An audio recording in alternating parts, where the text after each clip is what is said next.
சரி ரிஷி புட்டிக் மாங்காய் சாப்பிட்றியா? வந்துட்டியா? மேக்கப் போட்டிருக்கனேன்னு பார்த்தா சரி ஒரு பீஸ் கொடு.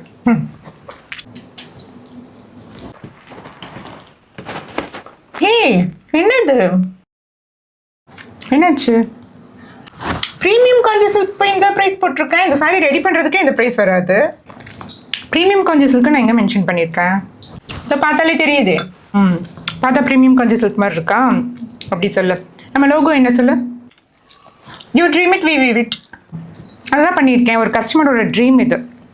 ஒரு கஸ்டமர் கேட்டிருந்தாங்க, அவங்களுக்கு வந்து ப்ரீமியம் காஞ்சி சில்க் சாரியில் வந்து இந்த ப்ரைஸ் வேணும்னு கேட்டிருந்தாங்க. ப்ரீமியம் காஞ்சி சில்க் இந்த ப்ரைஸில் கொடுக்க முடியாதுல்ல. ஸோ அதுதான் பார்க்கறதுக்கு ஒரு ப்ரீமியம் காஞ்சி சில்க் லுக் வரணும், ஆனால் ஒரு பட்ஜெட் ஃப்ரெண்ட்லி ப்ரைஸ்லேயே இருக்கணும். அதுக்காக நான் இதை எடுத்துகிட்டு வந்திருக்கேன். எப்படி இருக்குது? சில்க் சாரி மாதிரியே இருக்கா? ஏய் சூப்பர்ப்பா. சரி எனக்கு ஒரு சாரி எடுத்து வச்சுருேன். ஓ சாரிப்பா, கிரெடிட் கிடையாது. அதான் மாங்காய் சாப்பிட்டு அதில் கழிச்சுக்கோ.